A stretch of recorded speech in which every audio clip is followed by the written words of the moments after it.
Ladies and gentlemen, welcome to Productivity Mastery, the podcast that is bringing you some of the most accomplished and caring leaders from all around the globe.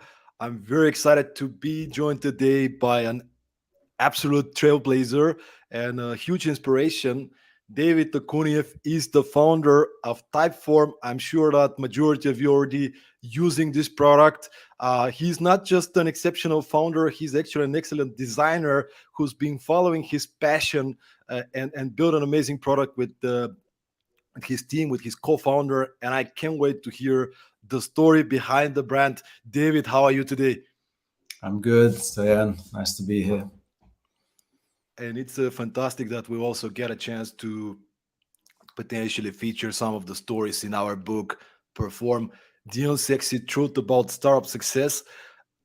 But before we get into the stories of Typeform and the entrepreneurial journey, I'm excited to hear more about your beginnings and how did your early life affected your entrepreneurial journey afterwards. If you can lead us through your childhood story and kind of lead us towards Typeform afterwards. Sure. So I'm originally from Belgium. I was born in Brussels, and pretty ordinary life, I'd say. Working dad, stay-at-home mum. But my dad was actually working all the time, bit of a workaholic. So in the day, he worked in the jewelry industry in Antwerp.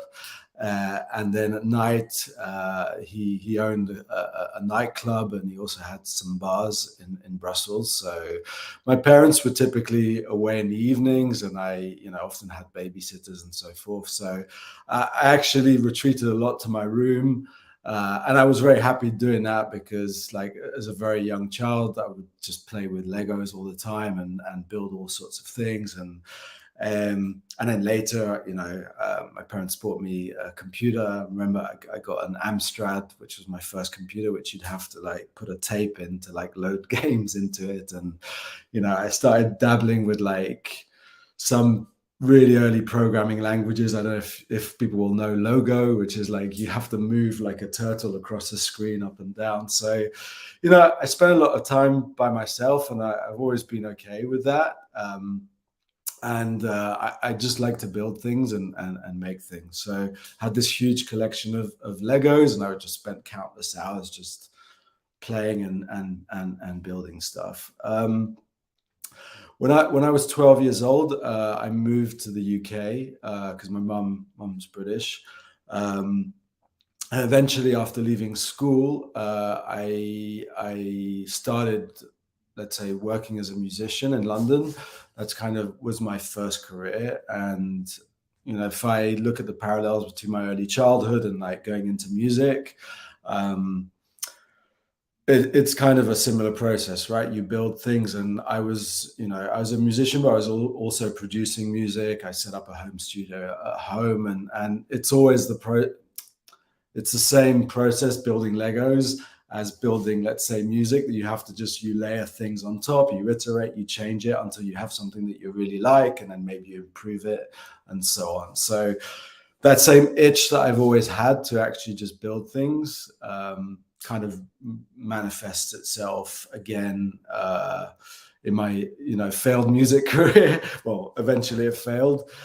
So I moved to design.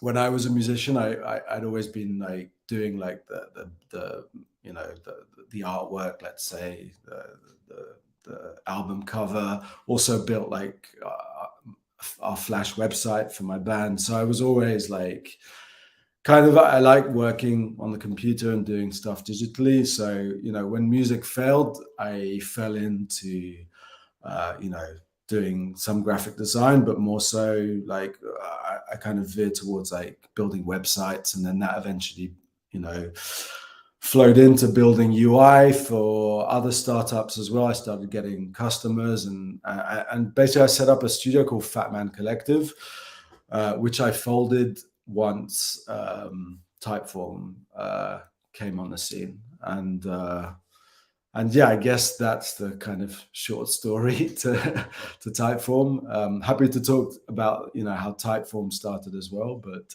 you let me know.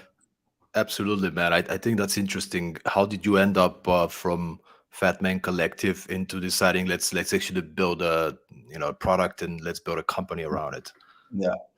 So I guess I'd been doing, the design agency thing for quite a while, like maybe something like 4, 5, 6 years, and let's say I was kind of a bit fed up of working for clients. I wanted customers, and just focusing on one product.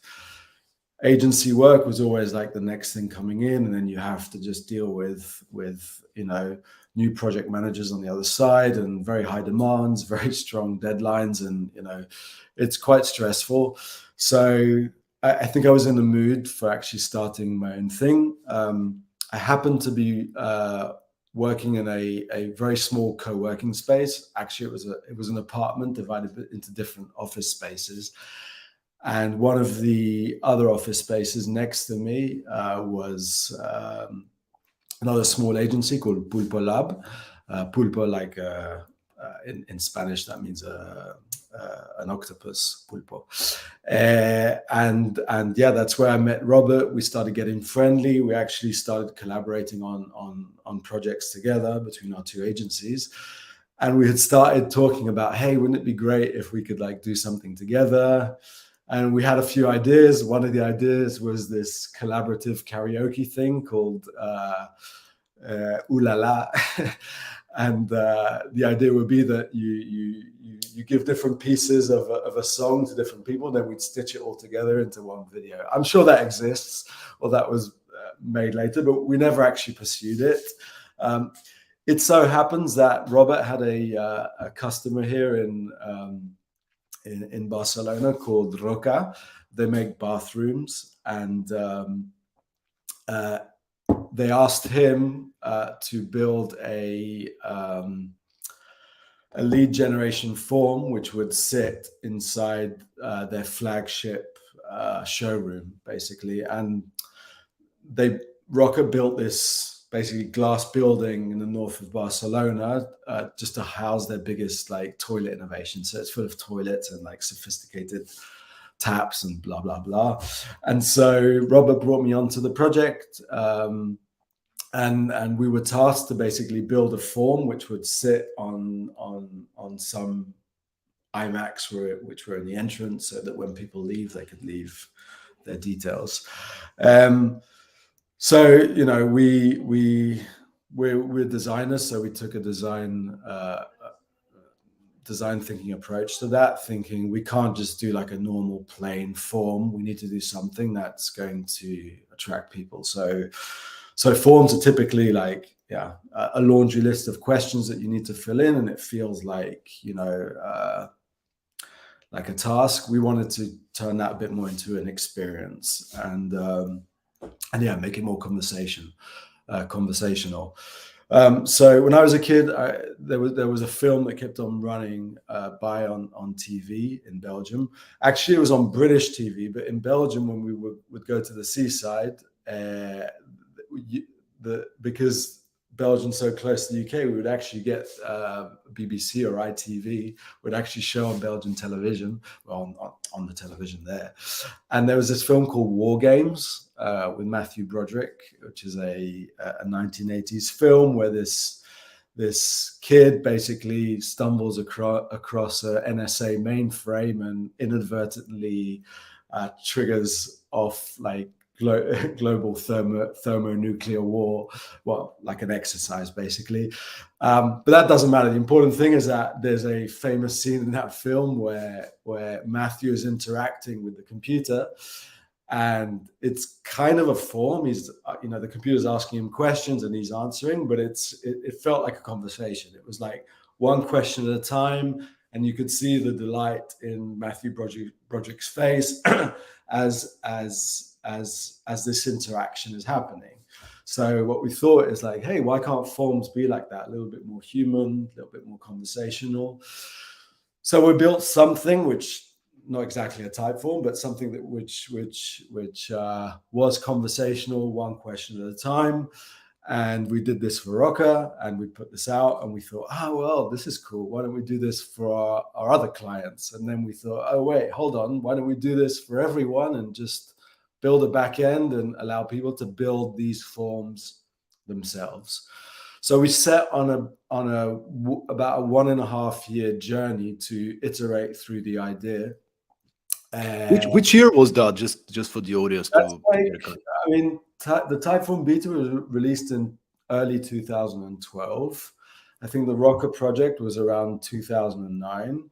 I think sometime in 2010 we started thinking about taking this seriously. So all we did for Rocker was build like an actual Flash, just site. Basically, it would just do the data collection.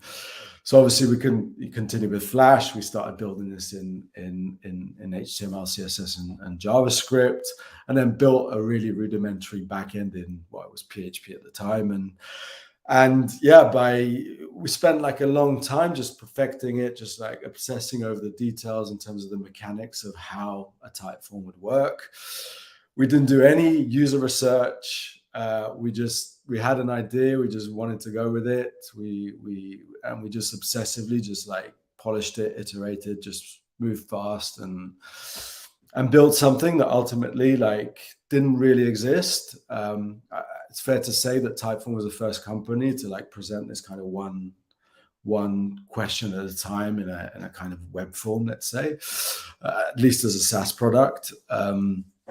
And yeah, that captured the attention of people. They saw these type forms. They thought, oh well, I want to interact like this, and then obviously they put it out to their customers, and then their customers thought the same thing, like, I want to create also this type of forms, etc. And that really was the start of the company. And it's, we had this just amazing viral loop just built into the product, and yeah, that's the rest is history. I mean, there's a lot to say after that, but that's I'm essentially. curious. I'm curious. Have you imagined we're going to build such a large company? And by the way, for the audience, also be interesting to hear like how many people are now part of it. What's the size of the company? Mhm. We're nearly 500 people in the company. If you ask me back then, would we be 500? I don't know, but I do remember talking with Robert, and at some point when we had iterated enough on the product, I remember clearly one day we were sitting having lunch in a bar next door the office, and we kind of laughed nervously in terms of like, this is going to be big. And so we did think we had hit upon something. But yeah, I mean, trying to foresee like the future in terms of how big it would be and how big the company would become in terms of other people, that was harder to imagine. Like we were just a few, just me and Robert and a handful of stragglers, just doing stuff. So yeah. No, but that's what I'm thinking. I'm just imagining you very passionate, intensively working on build this thing. But have you ever thought now we have to build a team, a culture, hiring processes, all these kind of things? Yeah, well, we literally knew nothing. I mean, I didn't really know how to run a business at all. I always like in my design studio, I had someone else doing all the admin. Robert did do the admin for his company, so it was a bit more structured than me. But we literally hadn't. I mean, we wouldn't have known what even SaaS meant or MRR. I remember like when we tried to raise money here in Spain, we couldn't raise any money here because the feedback was, you guys have no idea about business. Like I said, we didn't even know what MRR was. So, we had to learn everything from nothing. But we did have a good product idea. So, which is, I think, in hindsight, the most important thing. The rest you can learn. And we did learn that. So, yeah. And I think it's such an important learning. Many people listening to the podcast are either early stage founders or people who want to start their own things. And there's this kind of a tendency for them to overthink things, would that be the right thing? Let's wait a little bit. We can't launch the webpage because it's not good enough. We'll launch it in 3 months. While you have a different approach and seems it worked for you guys. So talk to me about that. How do you develop this type of mindset of you jump into it and then you figure it out? Well, I think the trouble with overthinking is that it makes you slow. And if you're slow, then you can't afford to make mistakes. So I think it's much better and also empowering to just think, let's move fast, let's make assumptions, let's test them, let's see how people react, and then we can, because we're moving fast, we can iterate and fix those. I mean, it's just so important to have the right energy and the right passion at the beginning. So if you're like not feeling very strong about the product and you're just focusing so much on the business and the marketing side, all you're trying to do is build a solid business and market really well on something that's not really that, at the core, that attractive. So I think, especially in SaaS, it's about the product. People are going to interact with the product. At the end, you can get them in with good marketing, but if the product doesn't stand on its own, then you don't really have much. So I would always start there. That's my approach, and move fast. Obviously, you need to have people in the company or in your founding team that have that product sensibility, design sensibility, etc. And I think nowadays you can't get away with it really without without having that. Users are much more savvy. I think maybe 10, 15 years ago, maybe you'd think of a business idea and then the product would come after. I don't know. Let's say you wanted to do an e-commerce site. I would have thought that someone founding that might have an idea. Let's sell like baby clothes, right? And then they figure out the product later. Like I think nowadays, I think you have to think of the product and exactly how it's going to work, how it's going to look, the brand and everything like early on. And again, you can get it wrong, right? It's not about getting it perfect from the beginning, but just start getting on that iteration journey to try and build that up early.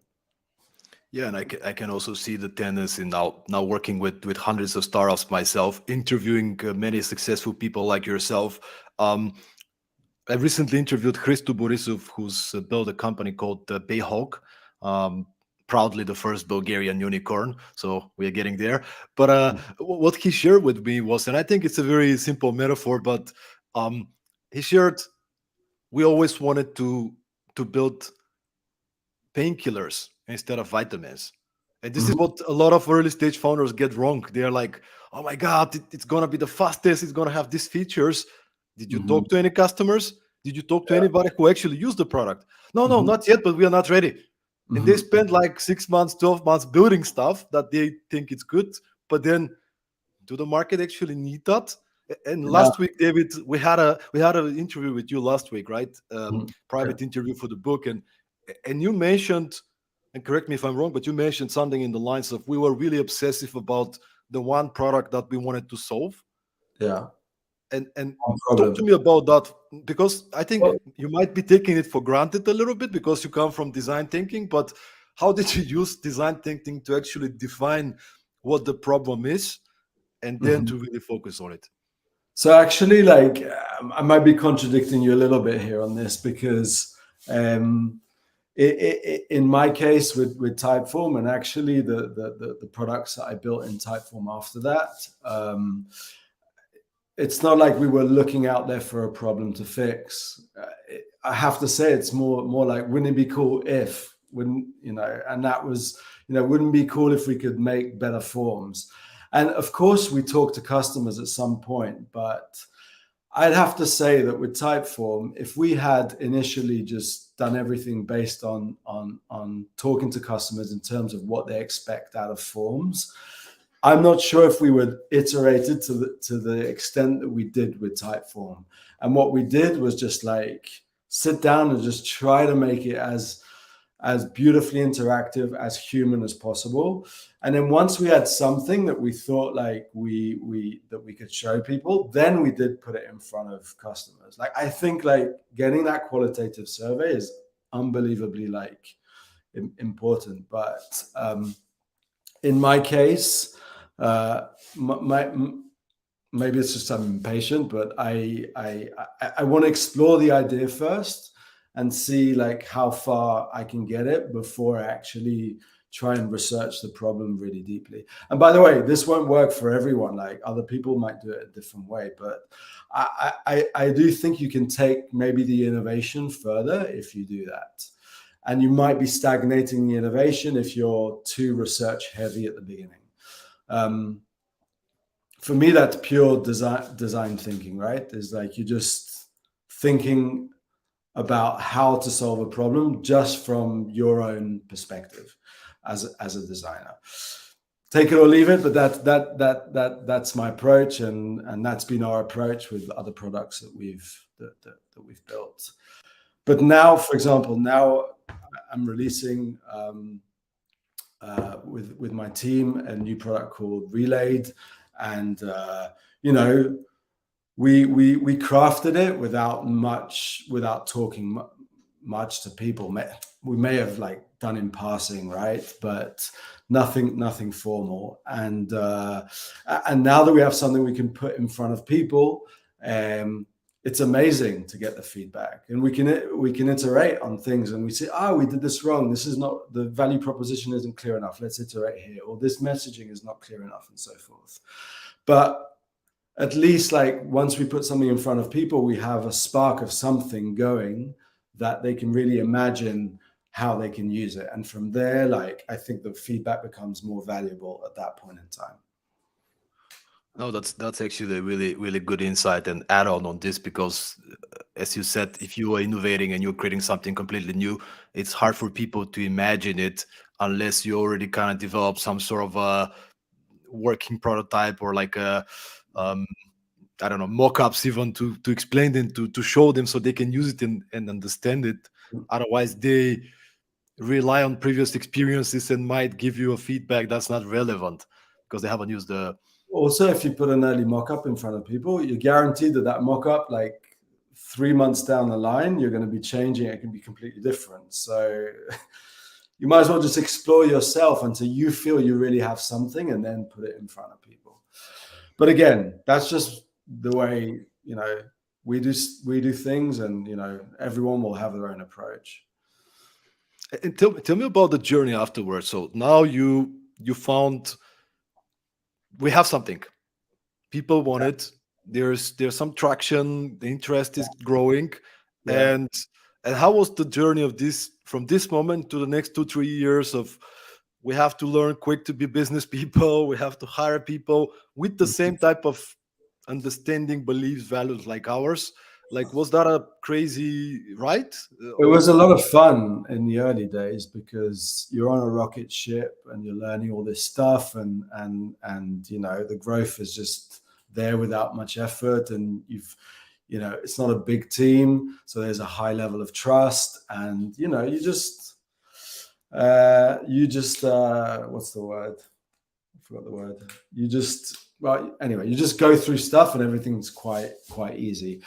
I think when a company reaches a certain amount of people in a company, when a company reaches a certain amount of people, things change a little bit. There's like, for us, I think when we got past 100 people, like the level of trust starts changing, and there's different groups, and things happen. Actually, it's studied in science. When you're over 150 people in a company, there's this thing called the Dunbar number, and the cohesion within groups starts breaking down because you just can't have that many relationships with people. So it started to become less fun for me and Robert because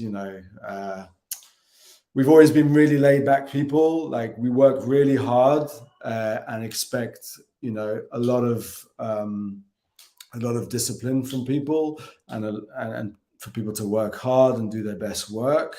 But when you're very loose with processes and expectations, then and especially when you're growing really fast, then what people tend to do is just lay back. And I think that happened. There was like a lack of accountability in the company. There was a lot of, let's say, you know, entitlement culture, let's say. You know, we weren't being customer first, we were being me first, then my team, then the company, then the customer. And in my view, if you're customer first, then that's healthy for the company, which gives the kudos to the team, which, you know, healthy team means healthy individuals, happy individuals that can serve customers well. So that's kind of how the model should be. But I think in Typeform, you know, at some point it got inversed. And I think this happens in many companies. I've spoken to other companies where this has happened. The culture just breaks at some point. Your first time founders, very naive, building stuff on good faith, and at some point that's just not sustainable, and crack, it breaks, and then it's just a shit show.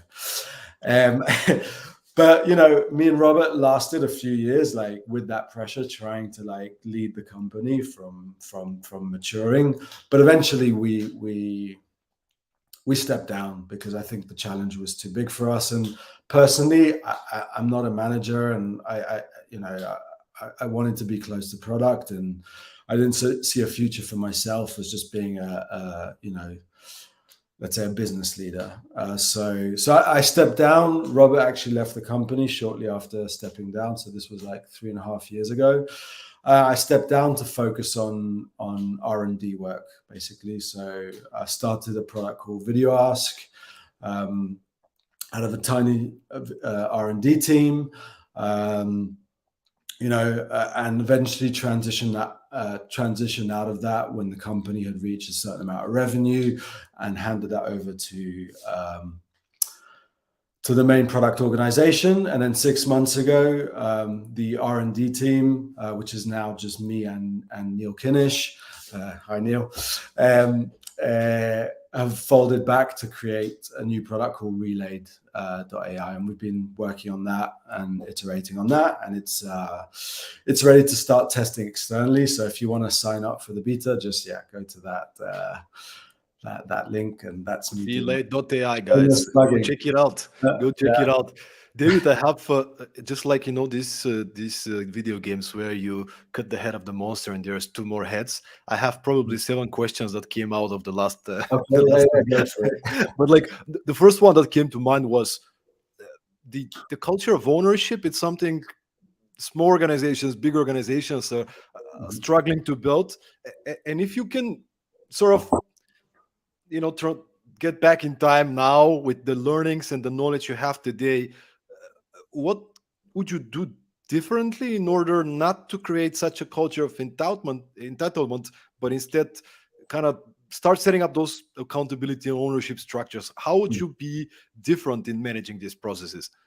I think the entitlement thing, that's a separate thing. I think what I saw early on also that started creeping in was because we had a really nice culture, very human, the product was all about being human. It was very much people first the whole time. People would use this slogan. And again, it was like, it ended up being me first. So that also created inside teams a lot of consensus culture, that we all have to agree in order to do something. And if someone's unhappy, then we have to spend time talking about it. And that's super inefficient. I think like in hindsight, we need is a culture of let's say inside product team, you have a strong product leader, which is leading the way.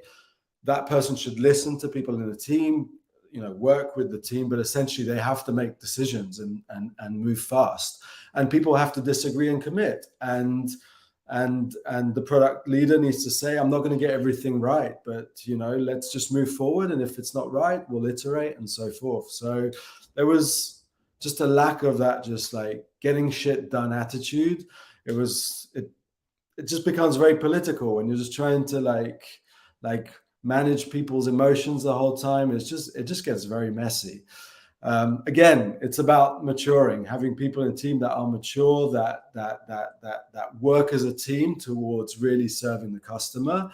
And there has to be a certain organization in that team in order to do that. And so, a product manager has to be a figure that leads the team, that has a vision, obviously consults with the team, but is strong and can lead the way. And that wasn't very much the case at the beginning with Typeform. And have you done in the early or maybe later stages any kind of specific practices, or you guys go together on a team retreat? Let's talk about what is our culture and what are the values. How do we make sure that we behave in order to be having this culture? Or was it more of an intuitive, it evolved by itself, the culture, by just people doing things, and at some point you were kind of quite big, and then you realized those kind of things. Well, How did you? let's just say this, that the Typeform is a big organization now. So operating like an R&D team does, well, let's just say it's not the same thing. But I think there's a lot of lessons to be learned from how Typeform has done R&D and iterated fast on product and be able to innovate really fast.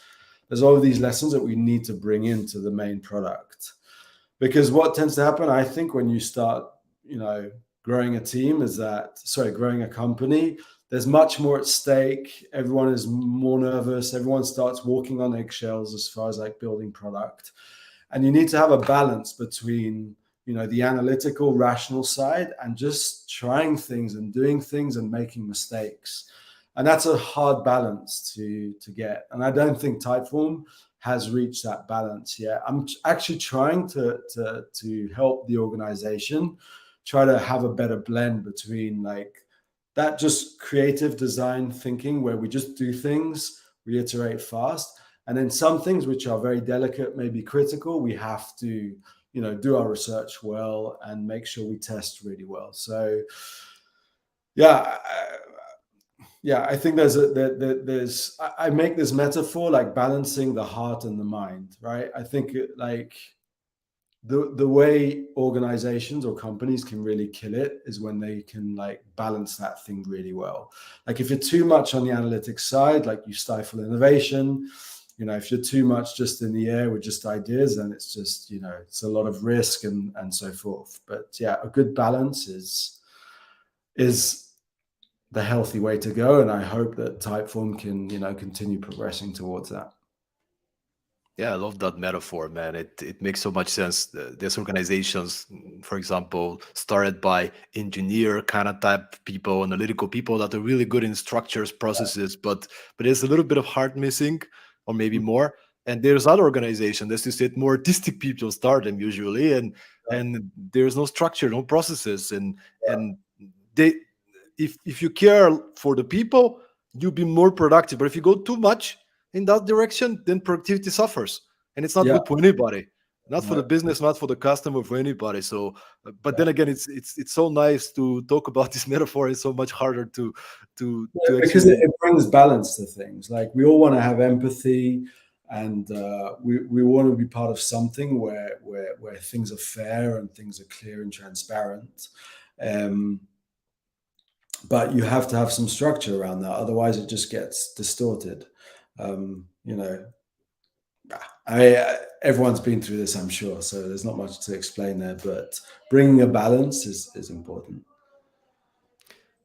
Another question that came when you were speaking, and actually something that even last week when we were having a discussion, I was like, I want to discover more about. You seem to be very self-aware person, and I don't think many people know themselves in terms of.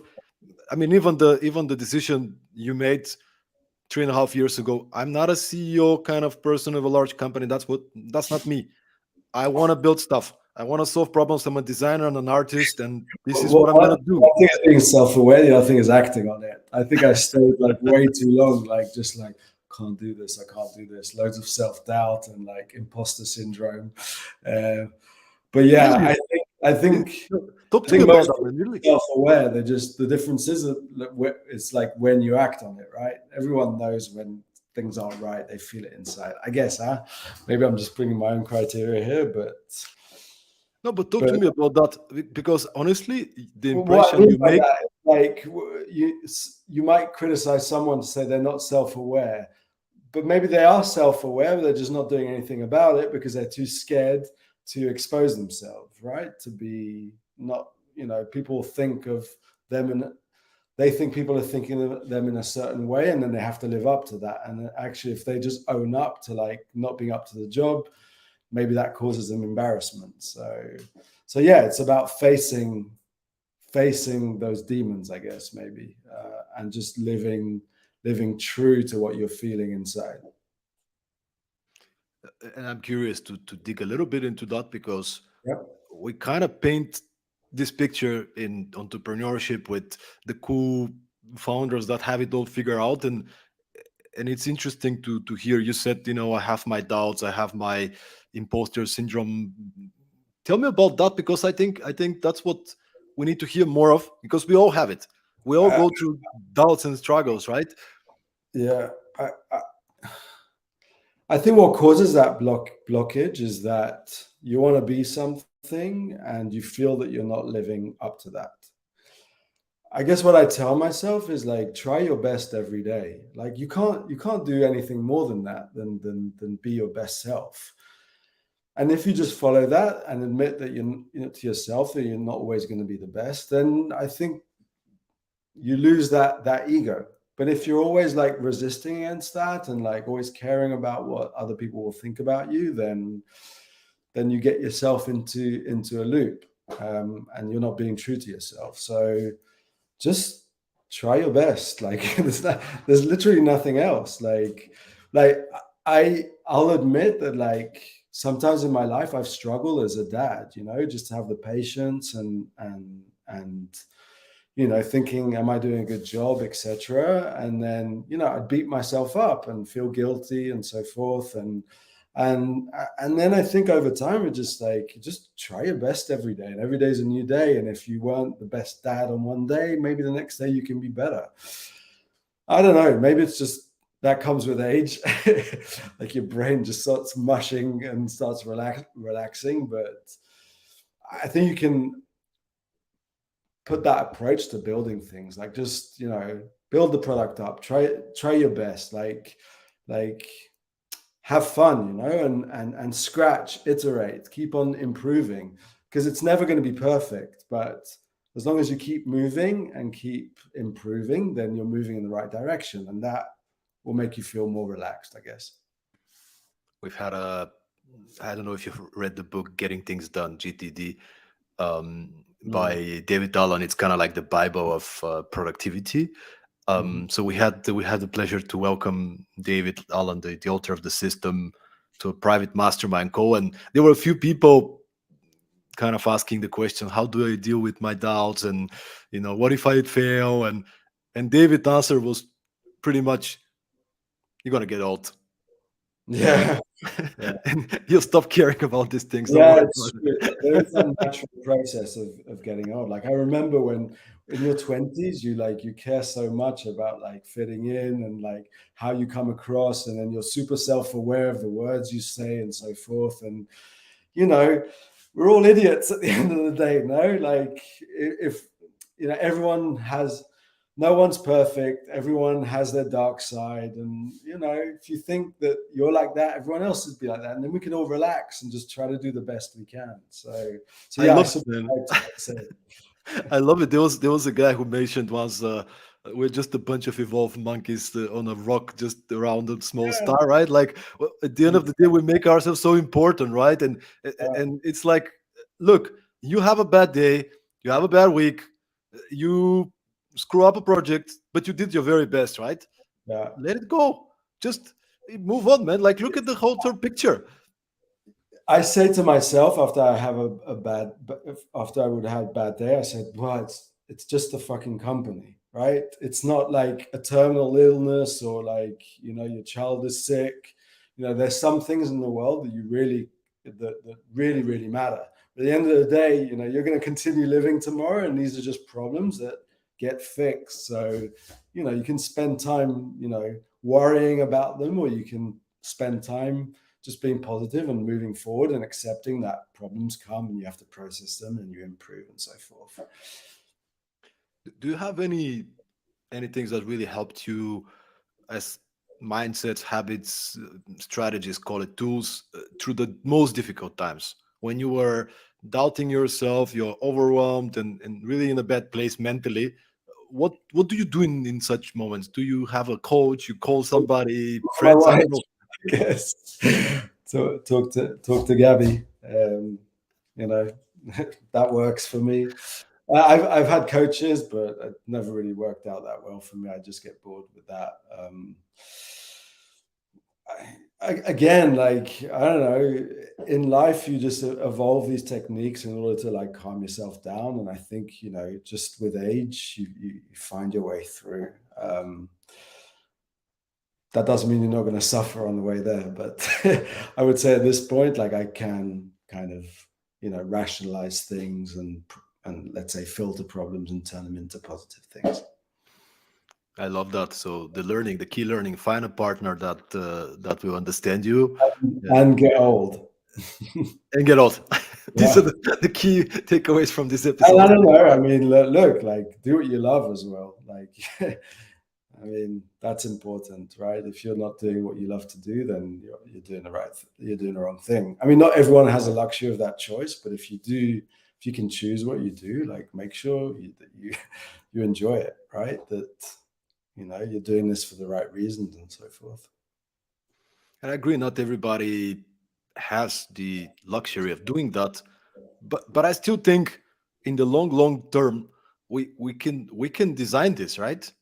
If like what makes you happy, what are the things that excite you, and even if you're not able to afford it for one or another reason right now, I mean it's your life, and life is Mhm. short. We're talking about getting old, but it's going like this, right? What Mhm. is the point of just being and following anybody else's agenda if that's not what makes you happy at the end of the day? We need to talk more about happiness, I think. Mhm. Mhm. Or fulfillment, right?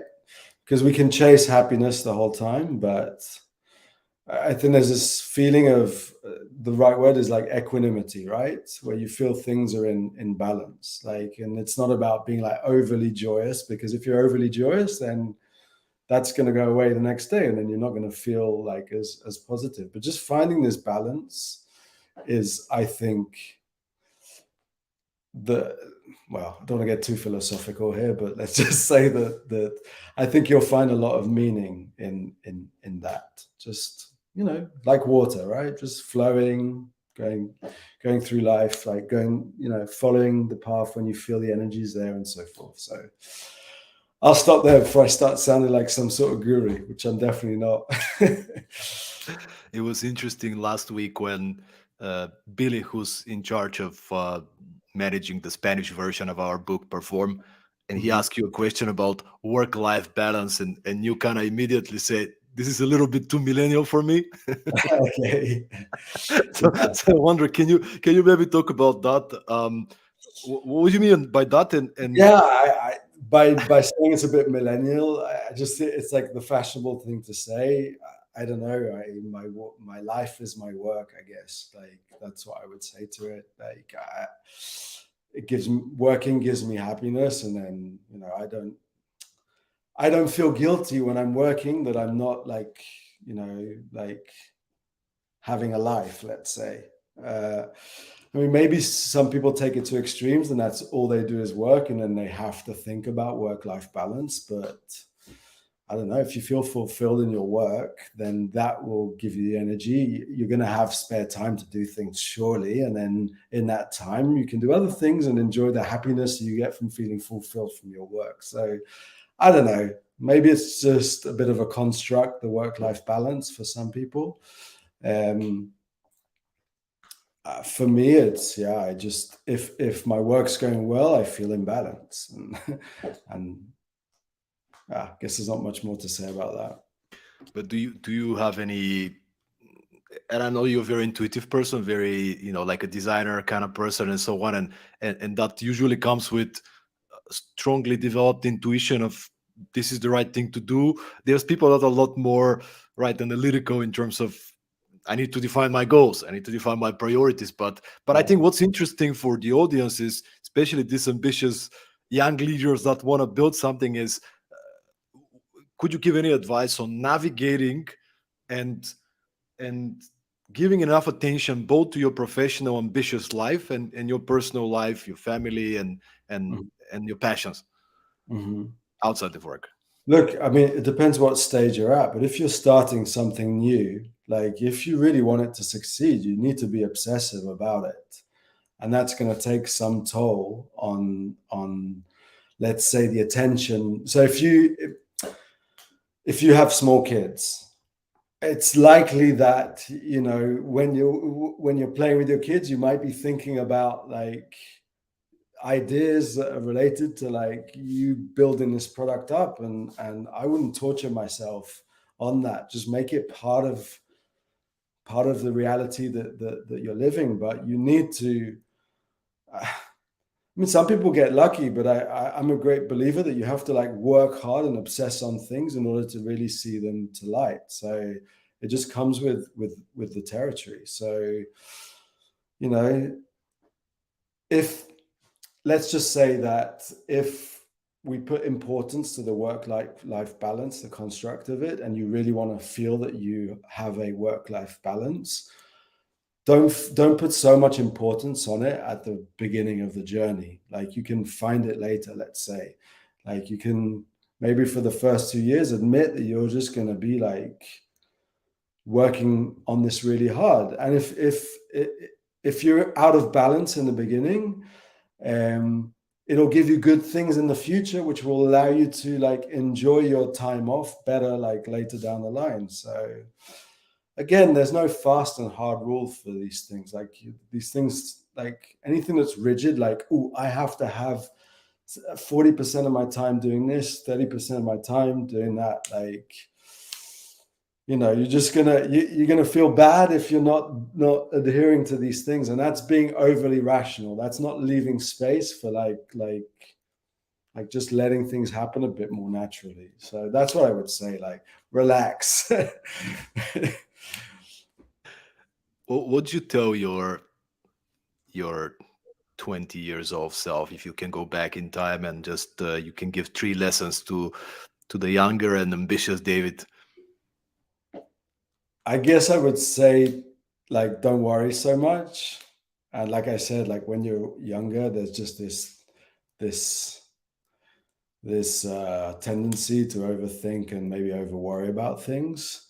Um, I would say, act quicker on what you're feeling. Maybe I think that also comes with age. Like you tend to get stuck in things for longer because you're scared of losing things. And a third thing, yeah, just I don't know, enjoy, enjoy the journey, because that if you're always fighting against everything the whole time, then you're not actually enjoying the moment. Right. So those of you listening, I mean, we always talk about these things and sometimes forget to do them, right? Like Yeah, only when I achieve this goal and then I'm going to start having fun. And yeah. no, like we can be creative about it. We had a brilliant guy who joined the podcast who's a humor engineer. So Mhm. basically, he's Is it what teaching humor? humor engineer. What That's does how that he mean? calls himself. So Okay. basically, he used to work for Procter and Gamble. He was an engineer, and Uh-huh. he was bored as F, right? Like he was he was exceptionally. He was like, these people are not fun. It's not happy. Let's bring humor to the workplace and Hmm. out of it. And Okay. so what he does, he inspires companies to include humor and fun into the Oh, that's culture, good. but not Yeah. in terms of a ha ha, let's not do anything, but Yeah. actually in boosting the productivity. And he gave me one example when he Actually, receives an email. Yeah, go ahead. no, I was just going to say that I think that's super important. That's great because keeping things light actually makes things move better. Like if everything's just heavy and you can't laugh about things, like it's good when something's bad to be able to laugh at it. Like it just allows you to like move forward. So yeah, definitely a good thing. So what's this called? What is it an organization or a company No, doing it's this? it's, it's a guy, Andrew Tarvin, a great guy. He's very nerdy, humorous. Yeah. Like he Is it used to be an British? engineer, so he's American. He's American, Okay. but very nerdy in terms of all the nerdy jokes and engineering, and so. Mhm. But you gotta love the guy, and Yeah. one example he gave me to your point of when things are not going well is he's like, every time I receive an email that I don't like, a Mhm. customer is unhappy, this and that, I Yeah. tried to read it with a different accent, Yeah. with an Okay. Italian accent, right? I don't know why you're proud, like it was, and he kind of put a smile on his face, you know. Yeah. Yeah. So and this kind of compounds into him being more likely to be excited about doing the thing he doesn't want to do. Mhm. But it's also just giving you some joy, Yeah. small pieces of joy, and so that compounds. Yeah. Um, Humor is very important. Sometimes we are lacking it definitely nowadays. oh, So for sure. it's super important. One thing I wanted to ask you as well, David, and because when people hear productivity, they always think it's about this super heavily structured, schedules, deadlines, priorities, and it works Sometimes, for some people. It works for some people. I'm actually a spreadsheet kind of person because yeah, I'm so creative and I can do everything and I want to do everything. So if I don't have a process, it's really hard for me to be productive. But I also what I think would be interesting to also share is you told me that you kind of work in bursts of productivity, like you get into something and you just obsess into it and you really focus on it and I and then, think then you it's about not being rigid. I guess that's what agile is, right? Agile is not necessarily that you have to do things this way, that way. You need to find the most agile way to do things, and that's pure agile. Um, so sometimes productivity can be found with certain processes, but I think often it's also found by just making things, allowing things to move quickly, and that's to do with mindset as well. If everyone wants to move fast, then they can move fast. But if you don't have this like let's move fast attitude, then you end up overthinking, over talking. A small task becomes a project, etc., etc. So I don't know, like for me, like, and this is a cliche, it's like, yeah, get shit done. Like just do it and focus on the customer, focus on what you want to get there as an output, because the real value of what you're doing is what the customer will see. So it's, it's A to B. Like how quickly can you get that? But this is important. It has to have a certain amount of quality and it has to be remarkable. So that's what I try and do is like, how can I, as quickly as possible, get something in front of a customer? And my criteria is like, how can I also make it remarkable at the same time? So I'm able to move there fast. And if I get it wrong, I just get the feedback and iterate and just go through that process again. As opposed to just having a very rigid like process around that, which doesn't work for me. Might work for other people. I don't know. yeah, and it seems like you don't have a process, but you're still very clear what are the Yeah, most important things. yeah. It's. I think I have more like principles than processes. I remember back in when I was in VideoAsk, I actually wrote a document saying how do we work, and it wasn't anything to do with like we do stand up then and we do this and blah blah blah. It was more about the mindset, right? And actually the last line of the principles was we ship. And it's like, that drive to just put things in front of customers all the time, which is the currency really, which product people working in product value. That's the excitement, right? When you put something that you've done in front of a customer and you get that good feedback and you see people using it. That's why people do things. Otherwise, why would you build products? And that goes for the engineers in the product manager, the designers, the analyst inside the team, etc. So that's the currency. That's what gets us out of bed in the morning. Yeah, and I can totally relate to that. And the whole kind of the tagline of this podcast is the art of mindful productivity, because productivity is not about hustle porn. It's really about getting clear, as you said, the principles, the direction. What are the most important things for the business? But how I'm gonna do it? One morning you wake up, you don't feel it, you do some administration work, but then at the end of the day, what have we produced by the end of the week? The results, the output, that's what matters. How you get there, I don't know your personality. That's what matters. The customer doesn't see any of that. The user, they see the final output. So So yeah, anything can happen behind the scenes. Maybe like a final question around this is, at the time you were most engaged as a co-CEO, as a founder, growing the company, how would you split your time, like on a weekly basis, in between being operational, doing things, getting things done operationally, as opposed to leading and managing the team, coaching them, giving them feedback, and spending time on them? It changed over time. Obviously, when we first started Typeform, I was in the product, designing the product, so was there designing, working closely. As time went on and we started building the team, bringing more designers, then I started getting further and further away. I guess, well, at some point I was like the chief product officer as well, and then I moved, away from that. We brought a chief product officer in.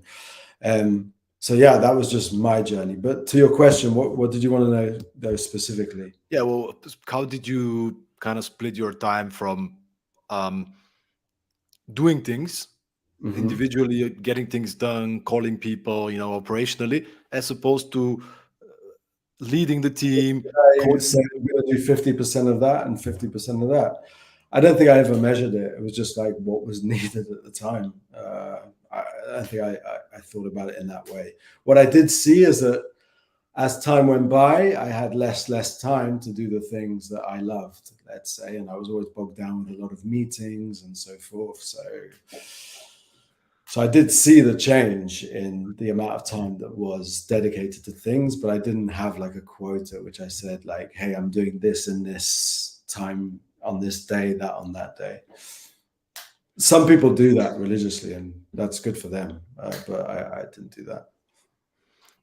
And David, what inspires you these days in terms of, and we're gonna go also into the projects afterwards, but before that, what inspires you in terms of, is there any specific authors, business leaders that you follow, role models, podcasts, reading books? Where do you find inspiration? Um, I'm not a huge reader, but sometimes I'll find something inspiring in what I read. I mean, what inspires me is when I see something in life, like done to a really high level, like beautifully crafted. Like I think there's just a lot of emotion behind those things. And when you see people like just going beyond ordinary in order to do something, that for me is yeah, that inspires me. But I mean, you can find it everywhere around you. You just have to open your eyes, and you can get it from books. You can see it in a movie. You can see an advert, for God's sake, and get inspired in that because there was some message that you thought was beautiful. I don't know, whatever. But yeah, it's all around if you open your eyes. Again, Can I share? I'm gonna sound Can I like a share? guru. No, but can I share a very short story? I was on my way to a meeting, and I usually stop by this neighborhood kind of small, fresh juices kind of shop, because they, Yeah, they have there's this very pleasant guy, like a smiling old guy that's always positive, and he makes great ginger shots. yeah, And when I walk, I always go and get a ginger shot. And one morning I go and I see a trash bag outside with a lot of trash, yeah, but it stays outside and he's not picking it up. And I'm just looking at it, and he tells me, "Oh, there's that homeless guy, and I pay him a few bucks every day so he can throw away the trash." And Okay. the trash bin was like 20 meters away. It Hmm. doesn't, but he, and I was so inspired, man, because he was like, Oh, you look, from? he the fund, the few bucks, but he actually teaches him something. He Hmm. teaches him that um, he teaches him that, hey, you gotta work, you gotta put an effort. And for me, just this small little thing was just, my whole day was completely different, but inspired by this. Yeah, This guy's not gonna be on a unicorn. He's not gonna be make millions of euro, but he has principles, and he taught me something this day. Which I was think what you're connecting with is just people like being authentic, right? Connecting with something. I Mhm. think you see that all around you. Like the other day, like I was traveling back. Um, I was in Colombia for a little bit, and on the way back, I wanted to change from the Colombian SIM I was using to to my Spanish SIM, and I went to someone who was manning one of the desks, and I said, "Do you have a paper clip so I can change the SIM?" And they were looking around, they couldn't find anything, and then they said, "Oh, well, look." So she took her earring out and like opened my phone, and it's just a simple thing, but that's for me that was just remarkable, and people like making an effort, and that's kind of inspiring to me to think that like like when I'm trying to help someone, I can go beyond as well. Like always look to like do better. So it's everywhere where you look, just people trying to do their best. And talking about people trying to do their best, David, I'm very excited to hear about the products that you are working on these days. So why don't you give us a bit of an overview about Video Ask and Relate? Yeah, so Video Ask was a product that I worked on, started 3 years ago. Uh, I guess the most simple way to define it is like a video-driven type form, where the questions are in video, and you can also answer in video, and then you can continue talking asynchronously by exchanging video messages as well. So yeah, that was a 3-year journey, and during that time, I hired Neil, who's now part of the R&D team, and we are building together Relayed. Also, there was someone involved early on in the building of Relay called Francisco, who was originally in the R&D team at Typeform, but he's moved on now. So right now it's just me and Neil, and we've been building this product called Relayed, which is a bit different to Video Ask and Typeform. It's not a data collection tool per se. It's more in kind of the messaging and productivity space. So it does two things. We've built a kind of inbox for your voice and video conversation. So video being like your Zoom meetings, let's say. So it does two things. You can have async voice conversations, and it builds a conversation as if it was like something listenable. It's all on a timeline, and you can listen to it as if it was, as if you were listening to a podcast. So that allows you to avoid having meetings. So our strap line is like fewer, better meetings. So avoid meetings with async conversations.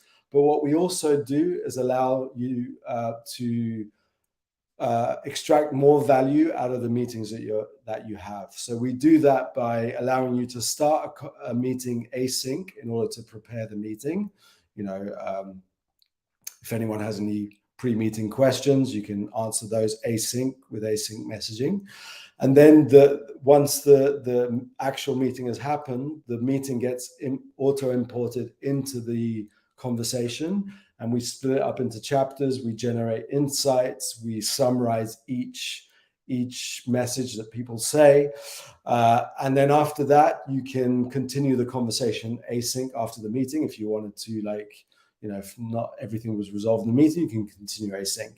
And then that whole thing becomes a valuable piece of content that you can share with other people and say, hey, listen to this conversation, and you can catch up on what we were thinking on this particular subject. But the value that we give to people is that you can get through that content really fast, because we generate summaries, we extract insights out of the meeting, we do the chapters and so forth. So yeah, it's fewer, better meetings with Relay.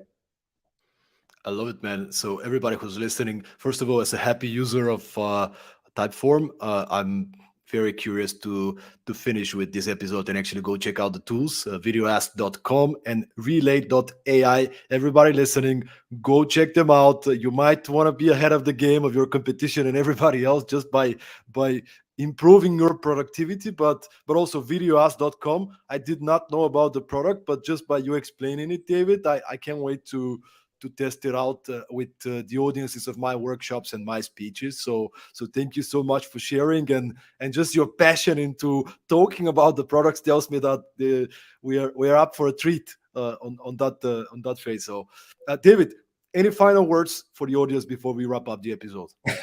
Goodbye. Final words. I don't know. Just keep trying, keep pushing, do what you love. Just move fast, make quick decisions, and keep iterating. You can get there that way. I love it. So, ladies and gentlemen, I hope you really enjoyed this episode. And if you did, make sure to share it with a friend who will get inspired as I did. This is episode 105.